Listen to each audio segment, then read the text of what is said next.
I wasn't going to make a video tonight. I was taking the night off as it is the beginning of a long weekend. It is Friday, and I was 100% sure that Trump was going to cancel the tariffs again before they went into play. I was wrong, and I'm very disappointed to be here tonight with you. So what's going on? What else has happened this week? While we're here, let's hash it all out. So we got GDP this week, and the economy shrank for the second time in 2 months. The leading causes were retail sales and auto sales were down. Pulling it up, however, was real estate, primarily in the GTA. The GDP does not give a damn that real estate in the GTA is being sold because banks aren't refinancing people who have stable jobs because they may be affected by tariffs. So the Bank of Canada walked out this week and held rates, yada, yada, yada. I was right. But now they are saying that they expect the economy to contract by 1.5% this year. So full-on recession. Full-on recession. And then we get to the tariffs. So they're primarily on steel and aluminum and cars, like car parts that are not covered by USMCA, NAFTA, CUSMA, whatever you want to call it. Softwood lumber, there's like a dozen things that are now going to be tariffed as our exports. The only silver lining, and I say this with a grain of salt, is that as of today, we don't have reciprocal tariffs. So Canadians aren't going to be paying more for anything as of right now. I hope that it stays that way because Carney knows the difficulties that reciprocal tariffs will put on Canadians, the additional pressure, raising the prices of all of those imported goods from America. And we can yell and scream, buy Canadian, elbows up, as much as you want. But if that family has an autistic child and that one brand of soap is all that they will use, or that one kind of ketchup means not having a meltdown and having a meltdown, they don't deserve to pay more because of politicians' bullshit. And that goes for everything. I get that I'm being hard on Carney lately and in this, and while I claim to be apolitical, Poilievre hasn't really given me much to be on his ass about economically because he's out campaigning because he lost his seat. So I have Carney to go after. But the issue is that Carney knows better.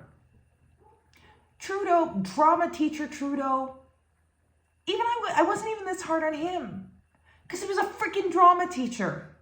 Sorry, I shouldn't say anything remotely to a curse word, but he was not an economist who ran 2 central banks.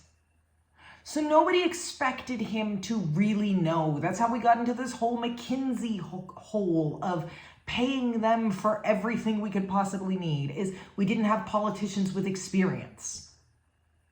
Now we have an economist with tons of experience, having had run 2 central banks. And yet he does not care about the Canadians, it seems. So real estate is up, bumping up GDP, and you'll hear about that. But nobody in the media is talking about the cause, and that's that banks have publicly said they will not refinance people who are in industries that could be hit by tariffs. How many people are losing their homes while they have a stable paycheck? No choice but to sell. And this is winning? This is supporting Canadians? What about the steel workers who 2 weeks ago Carney went and visited and told them that we would put money into retraining them. Screw selling the steel. Screw trying to find new markets. We're going to retrain you. For what job? What job? What job's going to exist? That steel mill worker, are they going to, let's say 50 years old, they going to go and become a PSW? Where's the job? Because outside of healthcare and education, doesn't seem to be many. And I understand that I'm a little heated tonight, but these are people's lives. And I really think that people forget that. Each of these numbers, each job loss, each number that we hear about statistically about people having difficulty affording things, those are human beings in Canada. And Carney is off virtue signaling and sends out a memo saying basically, buy Canadian and Canadian taxpayer dollars will buy more Canadian. Did McKinsey approve that? Or is it that they're going to buy Canadian as long as Canadian is the lowest price?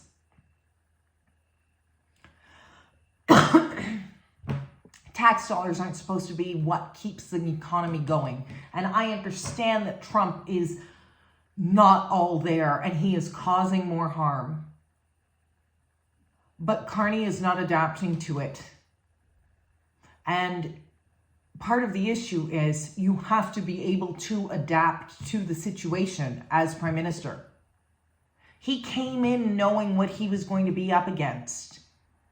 And instead, and listen, our country, our rules, I understand that. But 2 days before the August 1st deadline, he goes and declares absolutely nothing about Palestine because none of what he claims they have to do for him to agree to giving them statehood at the UN, like Canada is somebody important there, will actually come to fruition. So there was no reason he had to do that on Wednesday. He could have very well waited until after a deal. And you know what the biggest thing is? Is we're looking at this on a micro level. We're looking at, are the tariffs coming in? He did this, he did that. What's going on here? And February, we're like 6 months away from needing to renegotiate Uzmaka, Kuzma, NAFTA 2.0, whatever the hell you want to call it. You can't tell me that this isn't going to play into it. And I watched the presser when he was talking about trade and tariffs and his Palestinian announcement. And the media, one question was asked about trade and tariffs. One in 15 minutes of questions. One. Every other one was about Palestine. I don't really care how you feel about Palestine and Israel. I have my views. You can have yours. But I think that we can all agree that the trade and tariffs are more important to every single Canadian than Palestine. So at what point do we start supporting Canadians? Because we aren't there. We aren't there. And we've lost any chance with the EU. Because now they have a tentative deal with America, even though they asked Trudeau and they asked Carney, and they both went back with green energy. We're going to climate change, green energy, save the planet, green infrastructure. And now we've lost $750 billion worth of oil, gas, and nuclear capability products sales to the EU.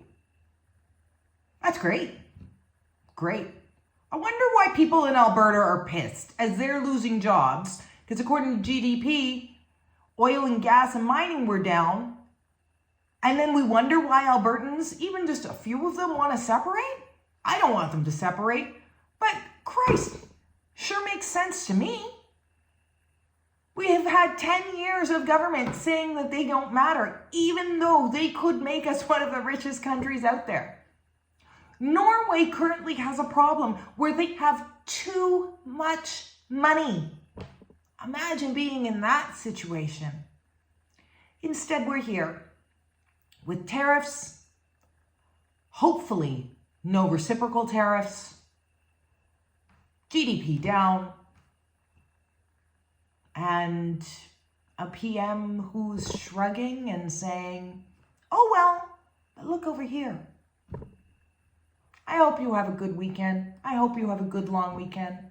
I am obviously a little hot under the collar about this. It's because it matters. It matters to me. Have a good one.